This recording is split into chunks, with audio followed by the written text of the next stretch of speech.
I think they'll be very happy to see it back again.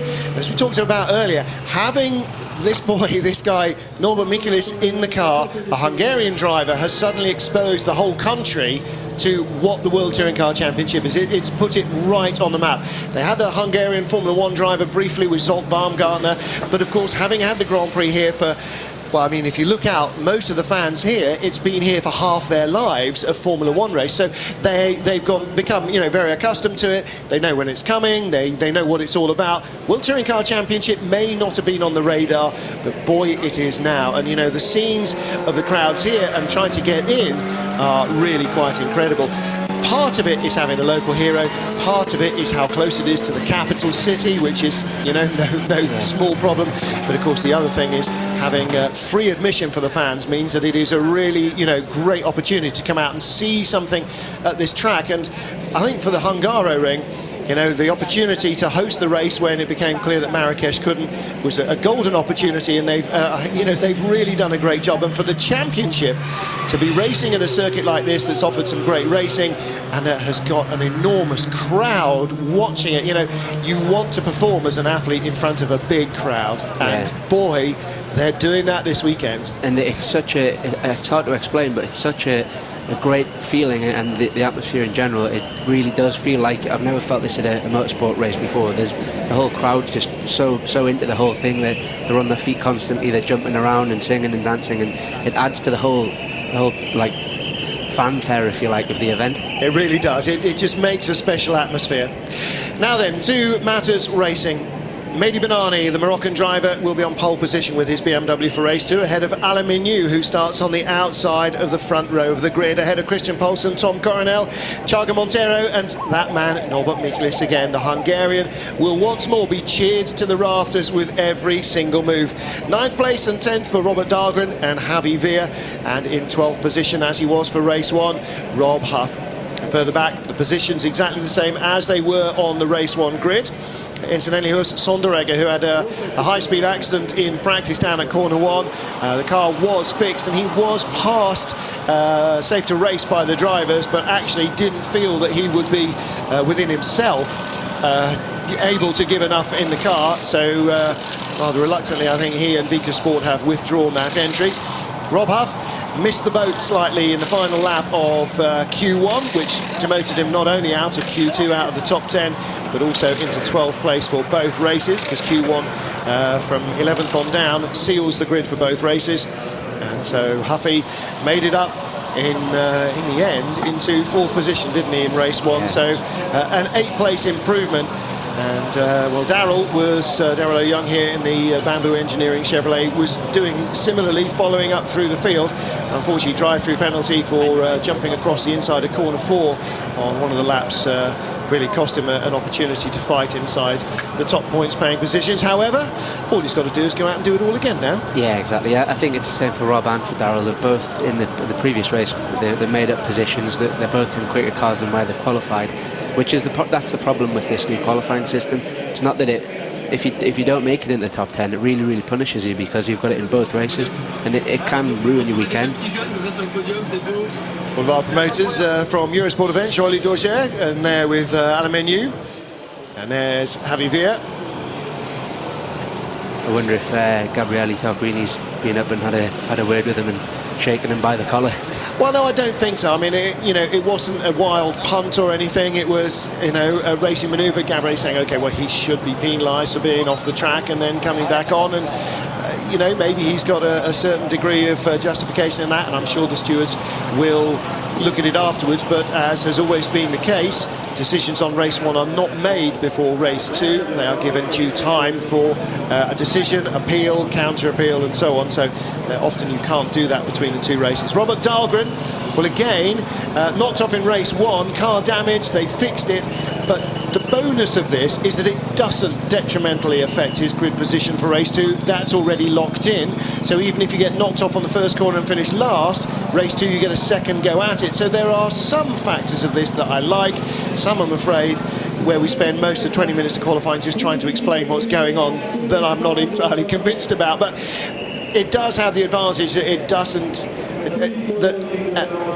an accident that's not of your own making doesn't necessarily wipe out the entire weekend, and that's part of it I think that drivers possibly do like, but they don't necessarily always see. Yeah, that is a big bonus, because it does happen. You know, even accidentally someone can take you off and you've done nothing. You'd be a total innocent party, and you know it's not fair really. But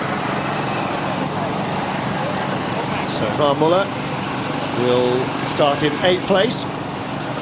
Again, this is what the first period of qualifying is about. Trying to get into the top 10 guarantees you'll be in the top 10 for both races. But the way they finish in Q1, the first 20-minute period, the fastest driver doesn't start on pole, he starts 10th. And the 10th fastest driver starts on pole position. So the top 10 are reversed for race 1, 11 to 12, 11 on down remain as they are for both races.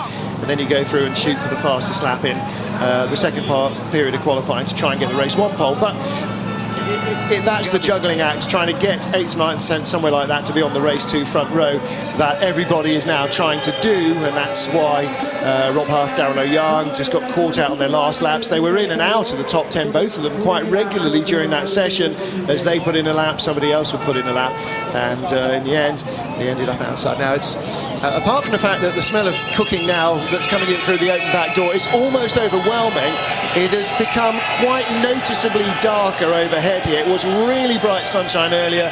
Clouds are building, as they tend to in hot Central European climates when the humidity rate is high. I don't think it's going to rain, but it feels very different in terms of air temperature and humidity to compare to how it was before. It's almost, well, I wouldn't say cool in our commentary booth, but far less of a sauna than it was before. Yeah, it's certainly in the last 10 minutes or so, it's totally changed. And this week while I've been here, there's been some absolutely massive thunderstorms. So it wouldn't surprise me that this is the feeling that we got beforehand. Tiago Monteiro on the grid there, and like all the drivers, doing his very best to stay as cool as possible. You can see that when we saw Darrell O'Young, he had his helmet off in the car but still bathed in sweat. Actually, we were talking to Rob Huff a couple of days ago on Friday afternoon after the practice session. We were saying, oh, we're so hot, and he said, oh, I'm freezing. Yeah, no, right, no, really, I am freezing. The Chevrolet boys have got this new OMP racewear that's got some material impregnated into it. Smells minty, sort of a wintergreen sort of smell, that when the driver sweats, when the body gets hot, it has a cooling effect on the skin. And we were talking about this last night, weren't we? You know, if that's a couple of €100 for a vest, actually, a day like today, yeah, you're here, take my money, no problem at all. Anything that helps you feel cooler in the car, allows you to concentrate better, is worth its weight in gold. At the end of the day, the car can be as good as the best thing on the grid, but the driver's the person who puts it, you know, makes the lap times and makes the result. So if you can spend, say, €200 on something which increases the driver's potential, then it is money well spent. Absolutely. Well, we saw BMW driver Tom Coronel, who starts 4th. BMW driver Christian Poulsen starts in 3rd place. And we have a BMW driver on pole position as well. I think we'll have an exciting first couple of corners here.